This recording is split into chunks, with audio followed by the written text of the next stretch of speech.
네, 여러분 안녕하세요. 초대교회에서 4강 이제 함께 공부해 보도록 하겠습니다. 4강의 주제는 초대교회 두 번째 도전이었던 로마 제국의 기독교 박해에 대해서 생각해 보려고 합니다.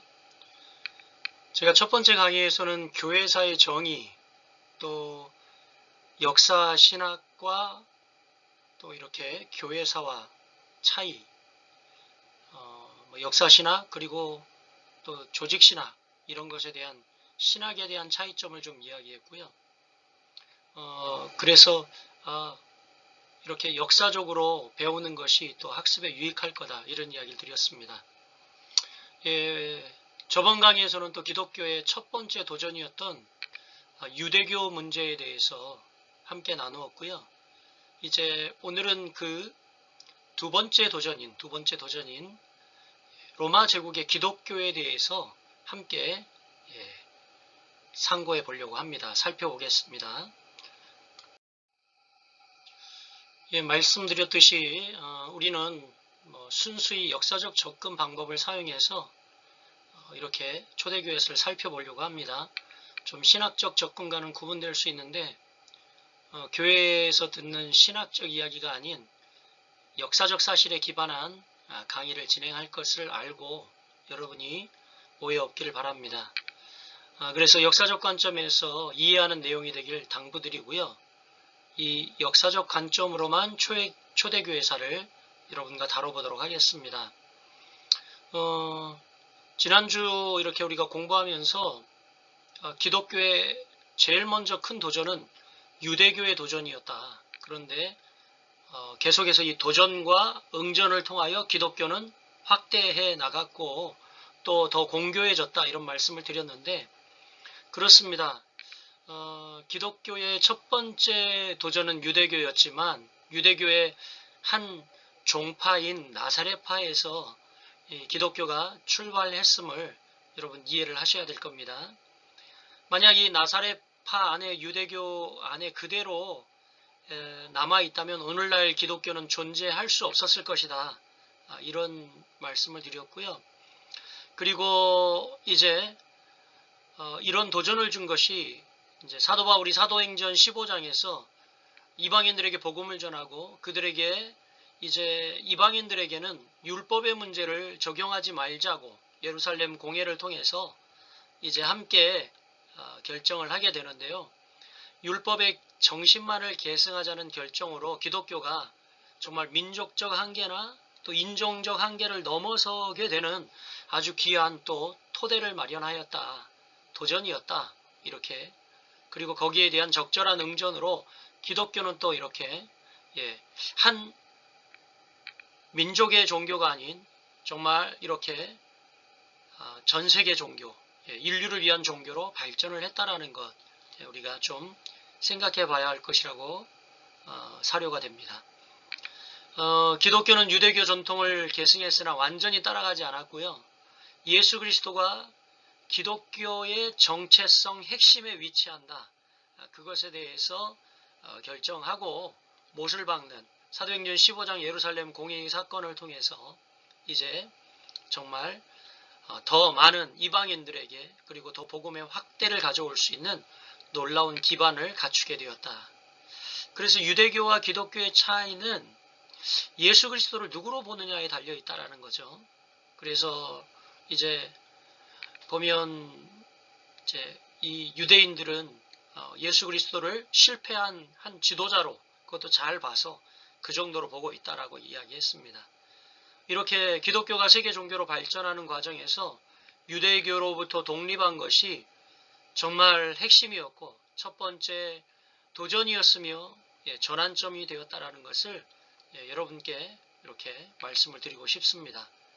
그래서 여러 이제 갈등과 또 이렇게 도전이 있었지만 그것은 다 나쁜 것만은 아니었고 이렇게 좋은 결과를 가져왔다 라는 것 기억하시길 바랍니다. 세계 이제 기독교는 그 유대 내 한 분파를 넘어선 세계 종교로서의 정체성을 확립하고 정체성이 강화되기 시작했다. 1세기 말부터 이런 본격적 분리운동이 시작됐다라는 것을 여러분 기억 바랍니다.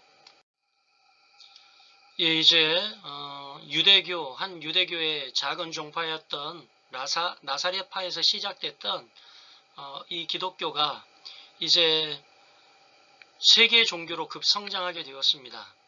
그래서 초대교회 첫 번째 가져다 줬던 이 도전, 유대교회에서의 출발은요, 좋은 많은 유익을 줬는데 이제 기독론이 확립이 되어서 예수 그리스도의 정체성을 중심으로 유대교와의 차별화된 독자적 신앙을 구축하는 그런 계기가 되었고요.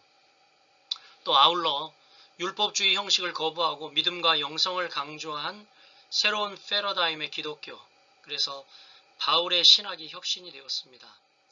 그리고 또한 민족과 인종의 장벽을 넘어서 세계 종교로 성장할 수 있는 사상적 토대, 바로 이제 기초를 만드는 그런 굉장히 중요한 시점이었다고 할 수 있습니다.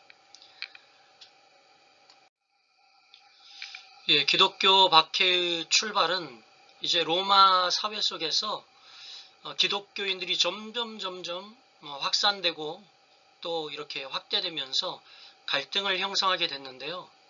그것은 바로 첫 번째로 구별된 윤리와 생활 방식 때문에 그랬습니다. 이제 로마인들과 달리 기독인들은 생명 존중 사상을 바탕으로 버려진 영화를 거두고 또 사회적 약자를 이렇게 보호하는 독특한 공동체 문화를 형성을 했습니다. 당시 로마인들은 영화를 버리기도 하고 그리고 또 생명 존중 사상이 별로 그들에게 없었거든요. 그리고 또한 로마의 표준과 충돌하기 시작했는데 기독인들은 잔혹한 격투장 관람을 거부하고 또 국가 종교 의례인 우상 숭배에 참여하지 않음으로써 사회적으로 좀 그들에게 이질감을 주는 그런 일들이 벌어졌습니다. 아울러 또 이 기독인들은 적극적으로 신앙을 전파했어요. 선교적 종교로서의 특징이죠, 이게.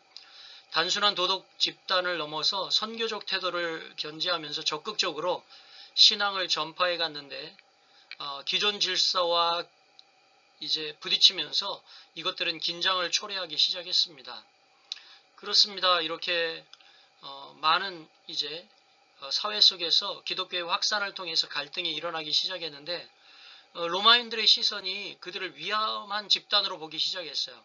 당대 로마인들에게는 기독교는 국가 신들을 부정하는 무신론자이자 그리고 또 황제 숭배를 거부하는 반국가적 비밀 결사 조직으로 비춰졌던 것이죠. 이들의 비타협적인 태도, 또 로마 사회에서 특별하고도 위험한 존재로 인식되는 결정적인 계기가 되고 만 그런 것들이라고 볼 수가 있습니다.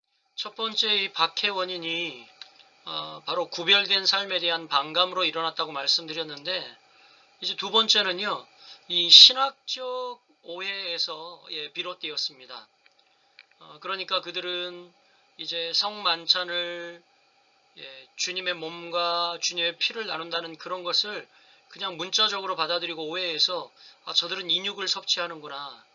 그리고 또 그리스도인들끼리는 형제 자매라고 칭했는데 근친상간을 하는구나 이렇게 오해하고 또 그들이 영아를 데려다가 사랑으로 양육했는데 혹시 그들이 유아를 살해하고 그것을 나누어 섭취하지 않나 이런 비밀스러운 의식에 대한 근거 없는 혐오가 이제 널리 확산되기 시작했습니다.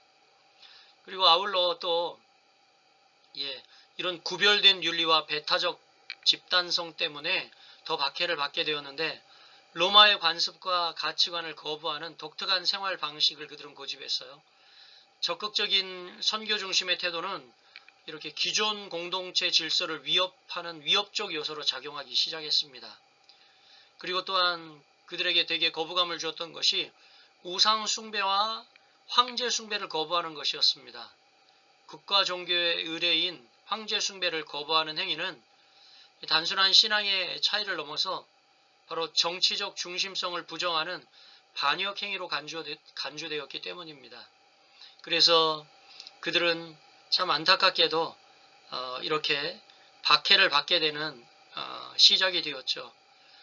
로마의 정치는 철저히 이렇게 종교와 아주 치명적 결합을 하고 있는 구조였습니다. 로마인들에게 종교는요, 국가의 안녕을 유지하는 정치적 의무였어요. 근데 그것을 거부하니까 어떻겠습니까?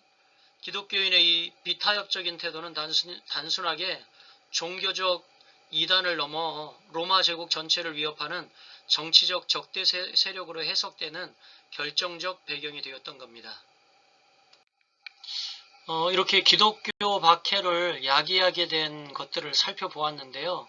사실은 가장 중요하고 핵심적인 이렇게 박해의 원인은 바로 황제 숭배를 기독교인들이 거부했던 겁니다. 로마에서는 황제가 죽으면 신으로 숭배했고요.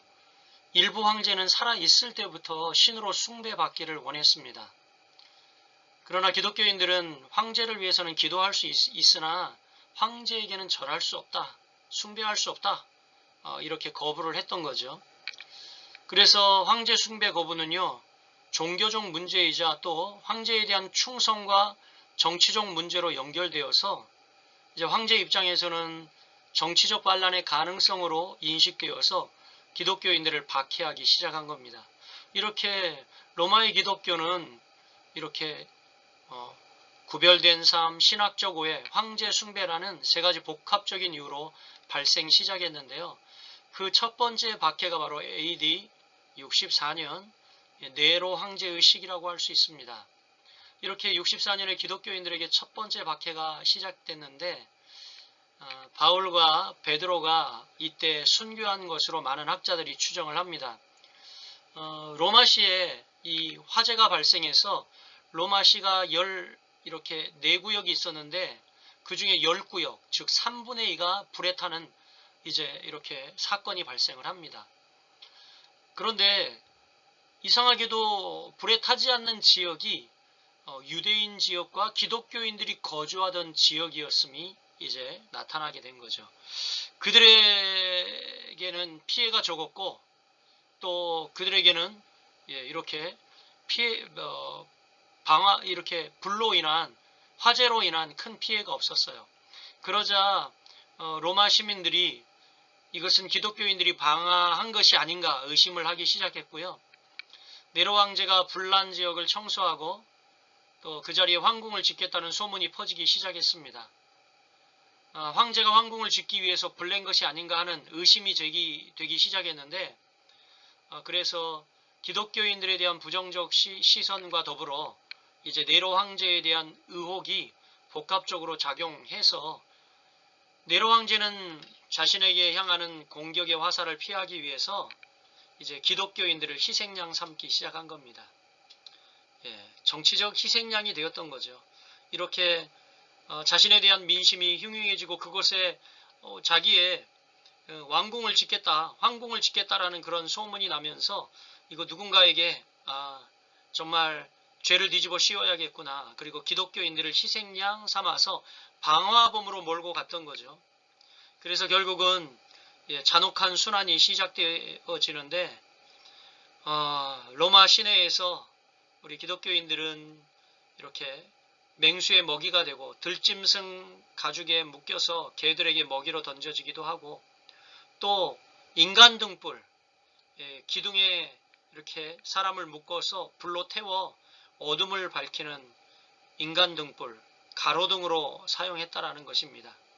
뿐만이 아니라 정말 전례 없는 박해, 잔혹한 박해가 진행되어졌는데 마차 뒤에 묶어서 광장을 달리며 저절로 죽게 하는 그런 아주 잔혹한 박해가 시작되었고요. 서두에 말씀드렸지만 정말 이 박해는 이렇게 베드로 혹은 바울이 이 시대에 순교했을 가능성이 많다라고 많은 이들이 이야기할 만큼 당시의 박해는 아주 대단했습니다. 네로는 자신의 이 방화의 혐의를 씻기 위해서 기독교인을 범인으로 몰아 처형하기 시작했고 그들은 정말 짐승 가죽을 쓴 채로 안타깝게 개들에게 찢기거나 십자가에 못 박히거나 밤을 밝히는 등불로 태워졌다고 역사가 이 이 타키투스는 그의 책에서 연대기 중에서 이야기하고 있습니다. 이런 견디기 힘든 박해가 계속되었는데 결국 이 박해는 교회 성장의 기반이 되었습니다. 이 박해를 통해서 초대교회 교인들은 결속력이 더 강화되었고요. 외부의 압박이나 내부의 공동체적 정체성을 더 다질 수 있었고, 그들의 결속, 하나됨을 극대화하는 그런 사건들이 바로 박해였습니다. 또 아울러 순교자의 고귀한 희생을 통한 신앙 고백의 가치를 확산시키는 좋은 일이 되었는데, 순교의 많은 증언들을 통하여 많은 이들이 그들의 신앙을 더 굳건히 하고 또 하나님 앞으로 돌아오는 많은 이들이 있었다는 거죠. 그리고 또한 이 박해가 사실은 지금은 이제 로마시에 한정된 박해를 이야기했지만 향후 로마 제국 전역으로 확장되는 박해가 시작되는데 그것과는 구별되지만 어쨌든 로마시에 국한된 경계를 넘어 이 로마 전역으로 복음이 확대되는 역할을 했어요. 박해로 인해서 사람들이 이제 흩어지고 그리고 가는 곳마다 순교적 정신을 가지고 복음을 전하는 그런 일들이 생기게 된 거죠. 이렇게 좀 정리를 해보면 이 박해를 통해서 기독교인들은 신앙의 내적 임무와 공동체를 형성하고 유대관계가 잘 맺어지게 되었죠. 박해는 우리 신자들에게 세상과 구별된 삶을 살도록 요구했고요. 위기 속에서도 서로를 돌아보는 상호부조의 정신, 기독교 공동체를 더욱 견고하게 만들어 갔다라는 것입니다. 그리고 아울러 순교 신학을 확립했는데요. 죽음을 두려워하지 않는 이렇게 순교자들의 태도는 로마 시민들에게 복음의 진실성을 강력히 증명하는 증거가 되었고, 이것은 곧 또 새로운 신자들을 더 많이 유입시키는 결과로 이루어졌다라는 거죠. 그리고 또한 이제 로마를 변화시킨 사랑의 선교가 되었는데, 로마 제국의 억압에도 불구하고 삶으로 증명한 신앙인들은 기독교를 소수 분파해서 로마 제국 토대를 흔드는 범세계적 종교로 성장시키는 결정적 기반이 되었다라는 것입니다. 이제 우리가 이 초대교회의 박해사를 보면서 이 도전이, 박해라는 도전이, 로마 제국의 기독교 박해라는 도전이 결국 정말 나쁜 것만은 아니었고 이 도전을 통해서 아름다운 결실들이 있었다. 여러분들이 생각하면서 여러분들도 이제 오늘날 우리가 예수 믿는다는 것은 무조건 복만 받는 것 아니거든요. 예수님도 나를 따르려거든 십자가를 지고 따르라 이렇게 말씀하셨고, 그리고 많은 고난과 고통 속에서도 오히려 믿음을 지키고 주를 바라보는 그런 것을 통해서 더 많은 하나님이 그것을 통과하고 난 후에 주시는 복과 은혜가 많다라는 것을 기억하면서 여러분들도 이 초대교회 박해사를 통해서 또 더 신앙을 공교히 하고 그리고 바른 믿음과 신앙을 가져가는 여러분들이 되시기를 주님의 이름으로 축복합니다.